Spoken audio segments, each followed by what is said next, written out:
ஜென்ரலாவே பாத்தீங்கன்னா ஒருத்தவங்களுக்கு டயபிட்டிஸ் வந்துச்சுன்னா சர்டன் ஃபுட்ஸ் வந்து அவாய்ட் பண்ணணும்ட்டு டாக்டர் இல்லைன்னா டயட்டிஷியன் வந்து சொல்லுவாங்க. அதுல மெயினா பாத்தீங்கன்னா ஃப்ரூட்ஸ் அவாய்ட் பண்ணணும் அப்படின்ட்டு வந்து கம்பல்சரியாவே வந்து சொல்லியிருப்பாங்க. Diet control blood sugar levels வரதுக்கு கண்டிப்பா நீங்க வந்து ஃப்ரூட்ஸ் வந்து அவாய்ட் பண்ணியாகணும். அது கூடயே வந்து உங்களோட other sugars, added sugars as well as refined sugars, அப்புறம் உங்களோட ரைஸ் ஐட்டம் இதெல்லாமே வந்து கம்மி பண்றது வந்து ரொம்பவே முக்கியம். ஃப்ரூட்ஸ் வந்து சுகர் லெவல்ஸை இன்க்ரீஸ் பண்ணுமா அப்படின்ட்டு நம்ம என்னன்ட்டு இந்த வீடியோல பார்க்கலாம். ஃப்ரூட்ஸ் பாத்தீங்கன்னா it is rich in fibre, vitamins and minerals நிறைய இருக்கு, ஆன்டி ஆக்சிடென்ட்ஸ் வந்து நிறையவே இருக்கு. டயபெட்டிக் இண்டிவிஜுவலுக்கு வந்து இது வந்து ரொம்ப ஃப்ரெண்ட்லி தான். ஆனா நம்ம அளவுக்கு மீறி அதிகமா எடுக்கும்போது தான் நம்ம சுகர் லெவல்ஸ் வந்து அதிகம் ஆகுது. இந்த ஃப்ரூட்ஸ்ல என்ன டைப் ஆஃப் சுகர் இருக்கு அப்படின்னு பாத்தீங்கன்னா நேச்சுரல் சுகர் கால் ஃப்ரக்டோஸ். இந்த ஃப்ரக்டோஸ் வந்து நேச்சுரலாவே வந்து இந்த ஃப்ரூட்ஸ்ல வந்து இருக்கு. சோ இருக்கறனால நம்மளோட பிளட் சுகர் லெவல்ஸ் வந்து இன்ஸ்டன்ட்டா வந்து ஸ்பைக் பண்ணுது. டயபெட்டிக் பேஷண்ட்ஸ் வந்து எவ்வளவு ஃப்ரூட்ஸ் எடுக்கணும் அப்படின்ட்டு பாத்தீங்கன்னா ஒரு 50 கிராம்ஸ் per day எடுத்தா போதும். ஆனா இந்த டைம்ல நிறைய பேஷண்ட்ஸ்க்கு வந்து ஸ்வீட் கிரேவிங்ஸ் நிறையவே இருக்கறனால more than 2 or 3 ஃப்ரூட்ஸ் வந்து அட் a டைம் எடுத்துக்குவாங்க. இல்ல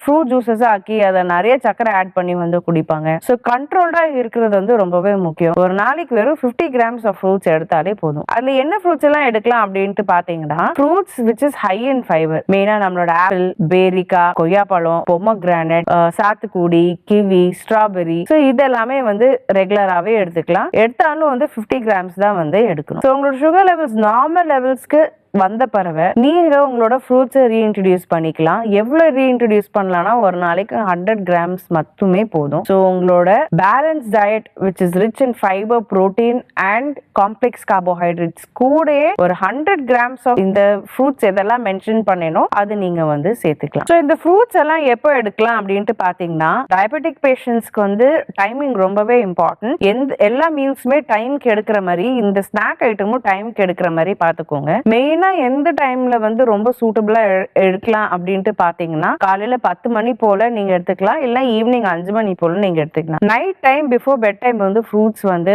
அவாய்ட் பண்ணிக்கோங்க. ஏன் அவாய்ட் பண்ணணும் பெட் டைம் முன்னாடி அப்படின்ட்டு பாத்தீங்கன்னா ராத்திரி முழுக்க உங்களோட பிளட் சுகர் லெவல்ஸ் வந்து எலிவேட் ஆகி இருக்கும். ஸோ அதனால உங்களோட ஃபாஸ்டிங் லெவல்ஸும் வந்து இன்க்ரீஸ் ஆகிறதுக்கு நிறைய சான்சஸ் இருக்கு. ஜென்ரலா நாங்க என்ன சொல்லுவோம்னா பெட் டைம் வந்து ஒரு ஹை ப்ரோட்டீன் மீல் இல்ல ஒரு ஹை ப்ரோட்டீன் ஸ்நாக் சாப்பிட்டுட்டு நீங்க தூங்கும் போது ராத்திரி முழுக்க உங்களோட பிளட் சுகர் லெவல்ஸும் வந்து நார்மலாவும் இருக்கும் அண்ட் ஃபாஸ்டிங் சுகர் லெவல்ஸ் கூட வந்து கொஞ்சம் நார்மல் லெவல் கிட்ட வந்து பேலன்ஸ்டாவே இருக்கும். ஸோ இந்த பாயிண்ட்ஸ் எல்லாமே ஞாபகம் வச்சுக்கோங்க. ஃப்ரூட்ஸ் எப்போ நீங்க வந்து இன்க்ளூட் பண்ணணும், எந்த அளவுக்கு இன்க்ளூட் பண்ணணும், எந்த டைப்ல இன்க்ளூட் பண்ணணும் அண்ட் எத்தனை மணிக்கு எந்த டைமோட நீங்க வந்து இந்த ஃப்ரூட்ஸ் எல்லாமே வந்து சேர்த்துக்கலான்ட்டு கவனமா நோட் பண்ணிட்டு நீங்க உங்களோட டயபெட்டிக் பேஷண்ட்ஸ் இல்ல உங்களோட டயபெட்டிக் ஃப்ரெண்ட்ஸோட ஷேர் பண்ணிக்கோங்க.